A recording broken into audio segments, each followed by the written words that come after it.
అతిపెద్ద షాపింగ్ ప్రపంచం సిఎంఆర్ మన నిజామాబాద్ లో రాంపోతినేని గారిచే సెప్టెంబర్ 27న గొప్ప ప్రారంభం. ముఖ్యంగా నేను కర్ణాటకలో చూసింది ఇన్ఫర్మేషన్ టెక్నాలజీ ఇనిషియేటివ్స్ అంటే ఎంత అద్భుతంగా ఉందంటే, వాళ్ళ ఆఫీసెస్కి వెళ్తే ఒక చెట్టు పడిపోయినా దానిని ఈ శాటిలైట్ ఇమేజరీ ద్వారా మనం దాన్ని చూడగలిగి దాని వెంటనే ఎవరైనా ఎనీ కైండ్ ఆఫ్ ఎంక్రోచ్మెంట్స్ ఉన్నాయా ఫారెస్ట్లో, ఇవన్నీ చాలా అద్భుతంగా ఉన్నాయి. వెంటనే ఒక యాప్లో తెలిసేలాంటి ఒక ఇనిషియేటివ్స్ ఉన్నాయి.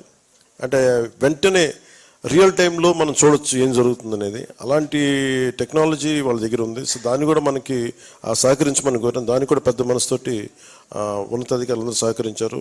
గౌరవ మంత్రి శ్రీ ఈశ్వర్ ఖండ్రే గారు కూడా దానికి మద్దతు తెలిపారు. అలాగే ముఖ్యంగా కర్ణాటకలో మనకి ఎక్కువ టూరిజం ఇనిషియేటివ్స్ చాలా ఎక్కువ. మనకి చాలా లక్షలాది ఉద్యోగాలు కావాలి.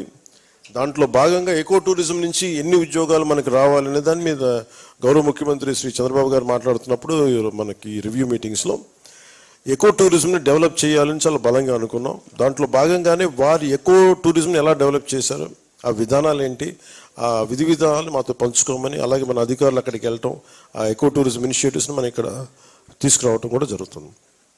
సో ఈ కీలకమైన అంశాలు. అలాగే మానిటరింగ్ అండ్ ఎవాల్యుయేషన్.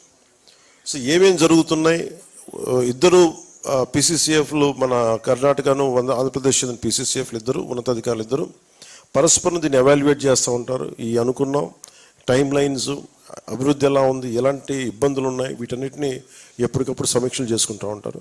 అది ఈ ఎంఓయూ తాలూకు సారాంశం. ముఖ్యంగా ఈ ఎంఓయూని ముందుకు తీసుకెళ్ళడానికి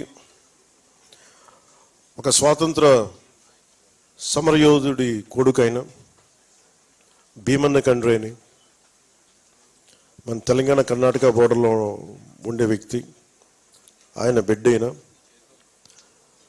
ఈయన ఎంతో ఇది మనకి విజయం అంటే మన మీ దృష్టికి ప్రత్యేకంగా తీసుకొస్తుంది. అక్కడ ఉంది ఎన్డీఏ గవర్నమెంట్ కదా, అక్కడ ఉంది కాంగ్రెస్ గవర్నమెంట్. ఆంధ్రప్రదేశ్లో ఉంది ఎన్డీఏ గవర్నమెంట్.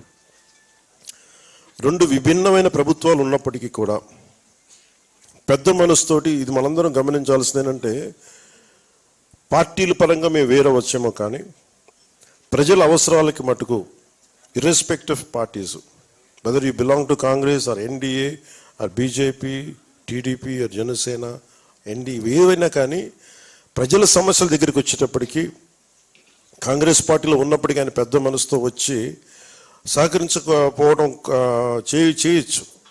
కానీ ఆయన చాలా పెద్ద మనసుతోటి ఆయన కానీ సిద్ధరామయ్య గారు కానీ మనస్ఫూర్తిగా ముందుకొచ్చి ఈ ఎంఓఈని ముందుకు తీసుకెళ్ళినందుకు, అలాగే మా ప్రజల సమస్యల్ని చాలా సానుకూలంగా విని ఒక ప్రాక్టికల్ సొల్యూషన్తో స్పందించినందుకు ప్రత్యేకించి ఈశ్వర్ ఖండ్రే గారికి ధన్యవాదాలు తెలుపుకుంటూ, ముఖ్యమంత్రి శ్రీ సిద్ధరామయ్య గారికి ధన్యవాదాలు తెలుపుకుంటూ, కర్ణాటక అటవీ శాఖ ఉన్నతాధికారులకి నా ప్రత్యేక కృతజ్ఞతలు తెలియజేసుకుంటూ, దీనిని దగ్గరుండి ముందుకు నడిపించిన పిసిసిఎఫ్, మన ఆంధ్రప్రదేశ్ పిసిసిఎఫ్ శ్రీ చిరంజీవి చౌదరి గారి ఆధ్వర్యంలో దీన్ని ముందుకు తీసుకెళ్ళినందుకు ప్రతి ఒక్కరికి నా ధన్యవాదాలు తెలుపుకున్నాం. మీరు అంటుంది స్మగ్లర్స్ అక్కడి నుంచి వస్తున్నారు కానీ వెళ్ళిపోవటం మనకి అంటే కర్ణాటకలో మీరు మీ దృష్టికి తీసుకొస్తాను. 100 కోట్ల విలువైన ఎర్రచందనం కర్ణాటకలో పట్టుబడింది బోర్డర్స్.